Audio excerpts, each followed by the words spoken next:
Bruce Feldman from Fox Sports and The Athletic back here on the Rich Eisen Show. When's the next time you're going to Boulder? I don't know. It may be it may be a minute. Perhaps, yes. But I don't think the story's done. You know, the way they finished the second half, if you could ever lose a game and come out more optimistic than you went in, if I was a CU fan, I would be like, man, it's pretty good. I think Dion told folks at the halftime speech moment, I'm taking note of who's coming out here and playing hard for the rest of the season. And they definitely brought it in the second half of that game, for sure. Especially you're down 2 defensive backs. You're probably 2 best defense. You're certainly your best corner in Travis Hunter and his son, who's one of the leaders of the defense. And you're going up against Caleb Williams and those receivers. You're not holding them down. But just the fact that they battled and, you know, USC looked just kind of worn out by the end of that game. Which is interesting because they're supposed to out physical Colorado in the same way that Oregon did. You know, they didn't. Yeah, I know, right? What does that mean? What do you take out of that? I take that they're having a tough game this weekend against Arizona, and Jed Fish has done a really good job there turning that place around. And then next week, got to go to South Bend, and you're going to face a team with really good linemen. If they play 11 guys. What? Nice. What's wrong? He's talking facts, and I get to talk facts too. Mm-hmm. Yeah. They'll be playing 11 guys. Rich. So I'm sorry. If they're playing 11 guys, you were saying it's a really physical team with a running back who looks like the Hulk coming at them. Yeah. And look, I keep thinking USC is going to get markedly better on defense. They're a little better than they were last year, but not as much. They haven't made the improvement I thought they would make, but maybe they will at some point. It's just the secondary did not look lost. Mm-hmm. And again, credit to Shedeur. I think Shedeur is fantastic.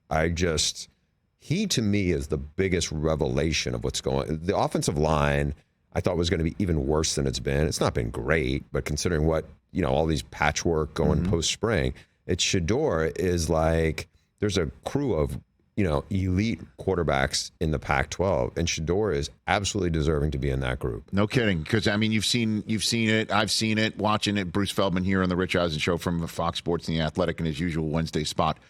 And you always hear Heisman hype, and then you see what happens against the top opponents, and if the quarterback is not on the winning side, things sort of slide away on the Heisman talk. But just in terms of the next level talk, he is absolutely a guy that is going to play at this next level. He's got good size. He's super smart. He makes good decisions. He hangs in the pocket almost to a fault. His offensive line is bad, and he will hold on to the ball maybe too long at times, but he gives his receivers a chance, and he makes some super accurate throws. Like, he's got high-level accuracy. He's got great pocket presence. Clearly, he is a leader. Everything I've seen from him has been very, A+. Coach's son. Coach's son, raised in it. And I think why I could see him not being this is a loaded quarterback class, obviously, with Caleb and Drake May expected to come out, and not just them. You got Bo Nix from Oregon, Michael Penix. You have a bunch of other quarterbacks. You may have Quinn Ewers in it too from Texas. Yes. The difference with Shedeur is he could come out, but he knows he's really invested in the program in a way to a level nobody else can be, because it's his dad's program. And also he knows we're going to get a bunch of dudes. We're going to have a big upgrade coming of talent next year. Why would I not want to be part of that? Right. And a first-round grade could come with something like that if he sticks around. The first-round grade might be there right now. You think so, huh? Ask DJ to sit and watch him. And look, I trust DJ more than I would trust myself when it comes to stuff like that, because he worked in the NFL. But I think everything you look with him, there aren't many guys who have Josh Allen, Patrick Mahomes' arm anyway. Mm-hmm. It's like, oh, well, how well does he see it? How accurate is he? Does he have presence? Is he tough? All those things he has. I mean, some of watch the throw he makes for the touchdown last week. It's actually good coverage. And Caleb is on the field, and it actually might be the most impressive throw of the game in a game where Caleb made some wow throws. Bruce Feldman here on the Rich Eisen Show. I asked Baker Mayfield in hour 1 month in, Caleb Williams gets your vote for the Heisman. Again, it's just 1 month in, and it's so rare back-to-back. Obviously, Archie Griffin's a name that keeps getting thrown around because it's been that long. Is it Caleb Williams' award right now, do you think, Bruce? Yeah, but, you know, we're going to see it when, like, what happens if they lose to, and I'm sure it won't be his fault. You know, he has 1 turnover this season. Now, he probably could have had a couple of picks in, you know, previous games, certainly at ASU. Yes. But he's playing an incredibly high level. He's putting up ridiculous numbers. I mean, some of these other quarterbacks in the Pac-12 are also putting up ridiculous numbers, though. So there's a lot. We're not even at the midway point. Like, if you ask me, who do I think is going to win? I think Caleb is going to win it. I do, too. I mean, it's just, again, I know how talented the other quarterbacks are that we're talking about, even in his own conference. Yes. But, I mean, he is a totally different cat than any of the other guys. Drake May, we could throw out all of these talented kids who can have terrific pro careers and maybe even beat this kid on Sundays. But, I mean, there's no two ways about it. Well, he also has another factor. Because there's so much visibility, and one thing goes on with him is people look at his defense and go, oh, that's a terrible defense. And they've seen evidence. They didn't look good against Arizona State. They look really bad in the second half against CU. Mm-hmm. So people are going to go, hey, they may be a playoff team in spite of all that. I don't think people, you know, last year Washington's defense wasn't great. It wasn't even very good. Now I think it's better. But again, Michael Penix, you know, people think, and rightly so, that Oregon has a good defense. They do. But that's, you know, Bo Nix is a legit candidate. It's also where the Heisman is set up. There are voting blocks, right? So it's like all those dudes are on the West Coast in that same, you know, they may split some of the pie where it's not like there is no wow quarterback. You know, Jaden Daniels is playing terrific at LSU, but they got 2 losses. Yes. You know, full respect to him. But, like, you know, somebody's going to get a lot of votes out of the SEC. They're all not going to be voting for these, you know, 5 Pac-12 quarterbacks and split it up. Interesting. Where do you think Caleb Williams wants to play next year? If Washington was awful, I think it'd be go home and, you know, but they're not, right? I mean, you know, Sam Howell, who was a good college quarterback, you know, I think they're seeing what's going on with him.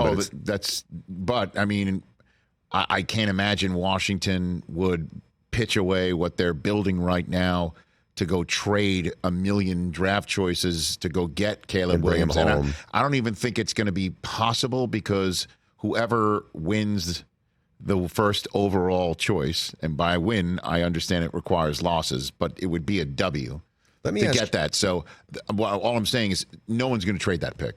Let me ask you this question. Yes, sir. Whoever probably has the first pick probably would have a new quarterback, new coach. To go along with Caleb Williams? Well, I'm just saying you might be looking for a new coach. I think if you're that bad. If you are, right, you know, do you certainly make a run at Lincoln Riley and his offense? We've been talking about that 1 million times off cameras. We might as well bring it out in front of the microphones. Why wouldn't Hell you? Yeah. Why wouldn't you? And then if he doesn't come. Would he come? I don't know. I think at some point down the road, I think he will coach in the NFL. That's my own you know, he's never told me that, but that's my gut because I think he's a guy who I think is obsessive when it comes to like X and O's and kind of stuff. And I think you see that translate in a lot of guys, whether it's Mike McDaniel or Shanahan or McVay, a bunch of guys, KOC, same thing, where I think he would be like, let's see how this is going to work now. But the one I wondered about was, you know, who's on that staff right now is Cliff Kingsbury. Right. And Cliff obviously has had a lot of great quarterbacks. He had Patrick Mahomes. Now he's working or helping work with Caleb. If you're an NFL team, do you look and say, all right, I know it didn't go great with the Cardinals. It wasn't a disaster. I say question mark. No. But no, I know what you're saying. Obviously, that was a fire of some sort in Arizona. Might be dumpster or a different type of fire, but and I'm sure Kingsbury would learn from whatever mistakes he was involved with there. But in terms of a coach of Lincoln Riley's caliber and also resume, they know, in the same way that my current coach at Michigan knows, when you go to the NFL and if you pitch away a remarkable situation at the collegiate level. You want three things. You want full control of your roster. You want an owner that isn't nuts, that knows how to run an operation and is completely stable. And the third thing is the quarterback.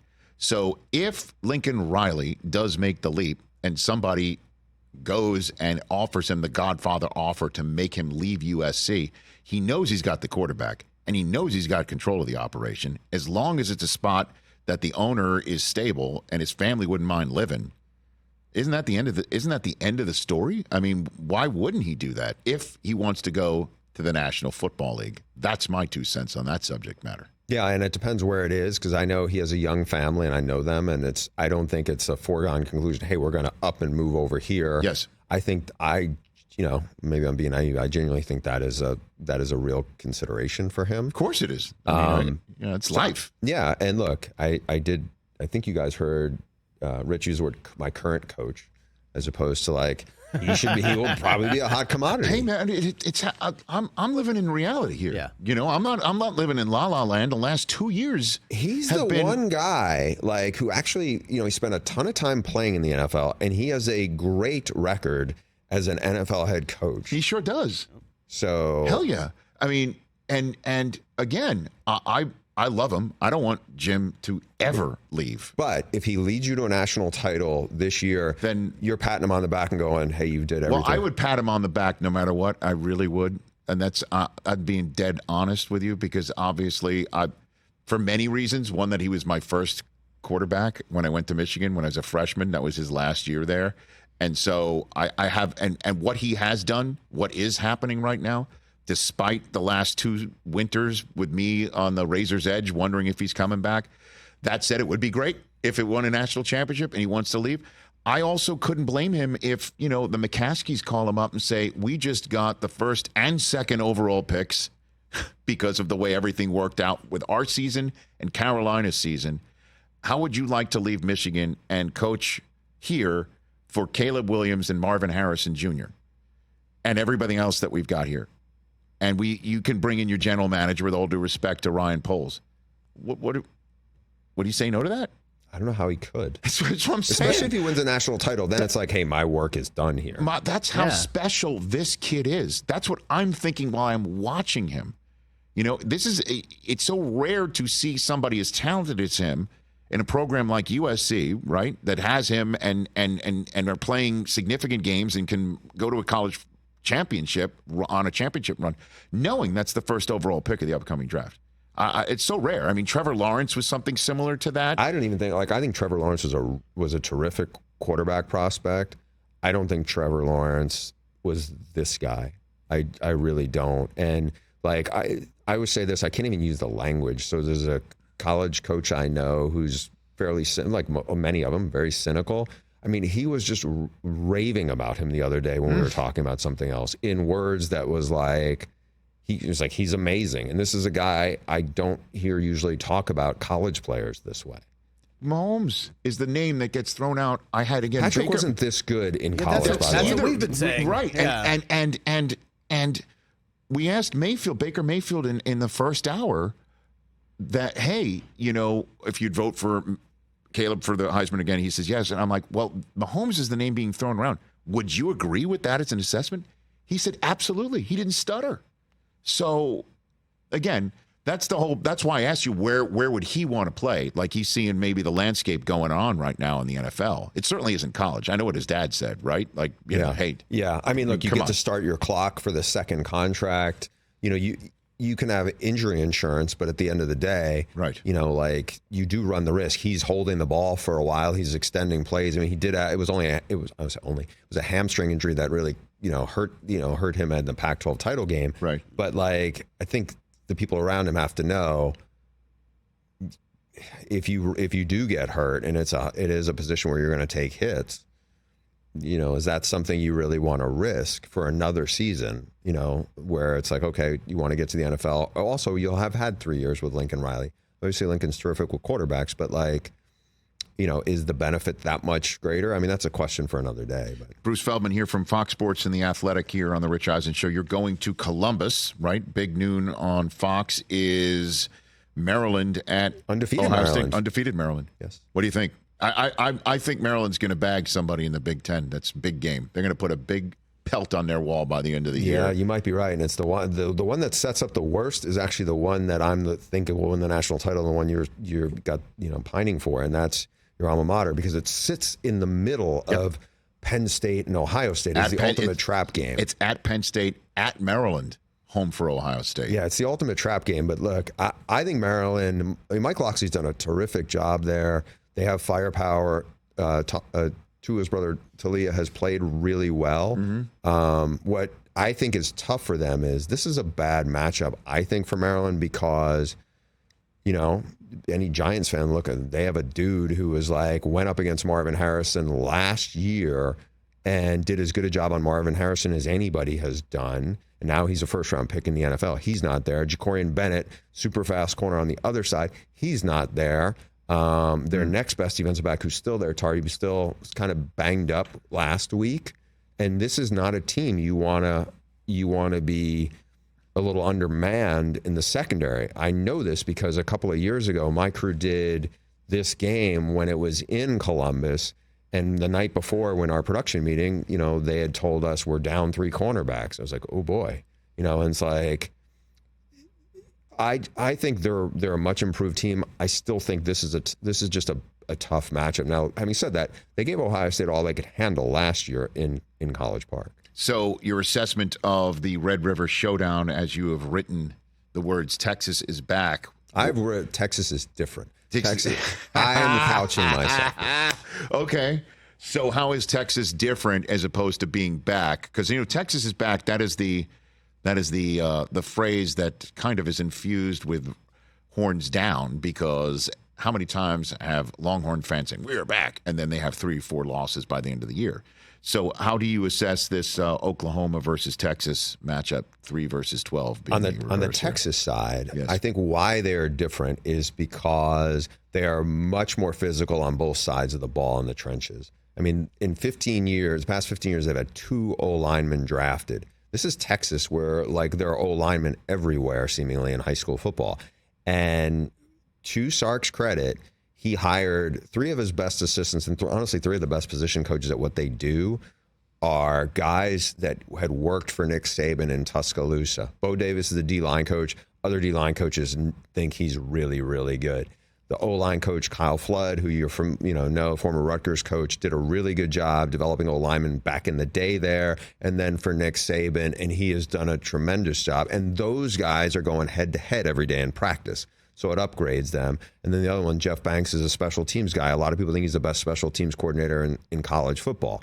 All guys that Sark ended up getting who have Nick Saban pedigrees. And I think Sark has, the coaches I've talked to who've either scouted Texas this year or have already played them, just said Sark has really evolved to the point where he's always been a really good play caller, but now he has ramped up the physicality. He's bought into that. Obviously you had Lendale White and Reggie back in the USC days, and they were so good. Against Texas.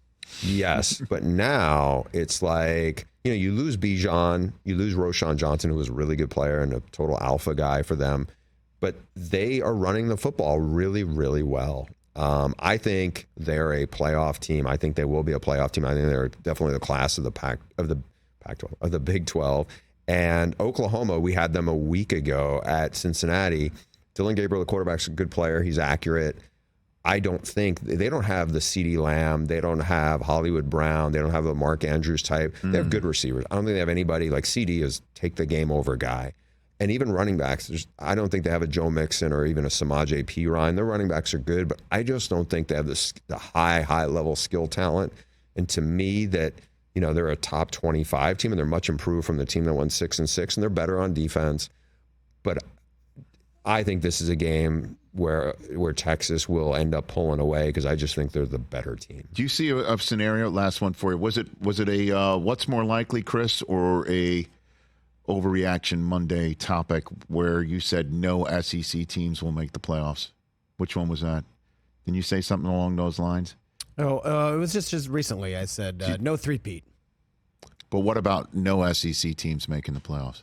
Do you see a world at all like that? Because who knows, Georgia winds up with a loss and then the rest are undefeated, or you've got a wind up, they lose twice. They get tripped up in league play and then lose in the SEC championship game. Do you see any world like that? They have struggled. They struggled for a half. They were down against South Carolina. South Carolina is not that good. And they were, like I said, they were down. Then they pulled away in the second half. And then last week, Auburn, not very good. Now, it's on the road. That's a tough place to play. Of course. And Hugh Freeze is a good coach when it comes to setting things up.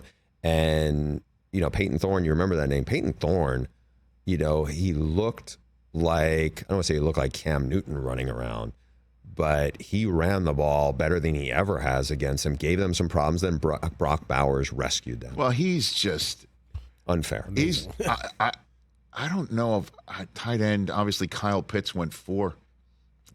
Bowers may go. I don't know. There's so many quarterbacks in the draft. There's Marvin Harrison Jr. in the draft. I know that.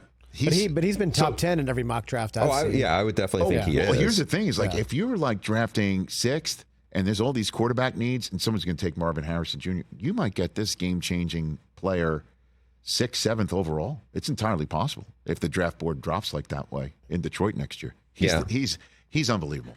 He could start Sunday today, like right now, if it wasn't Wednesday. He wasn't in college. Much bigger than, because he's not a big tight end. He's 6'4", 240. Seems to play bigger.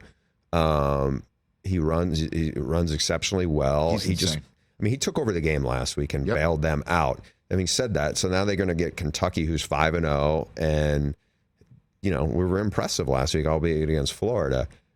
I don't think they're going to be sneaking up on anybody, and that's a problem maybe for I think they'll get Georgia's best game, and they'll get it probably for 4 quarters.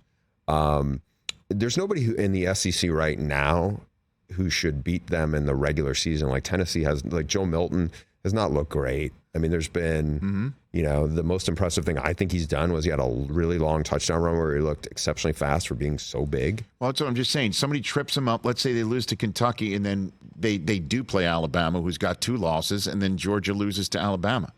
And Alabama sends Georgia home, and then suddenly, you got Texas is undefeated, Michigan's undefeated, or Ohio State's undefeated, or Penn State's undefeated, or and then suddenly, Washington or Oregon or USC's and then undefeated. two Pac-12 teams get through.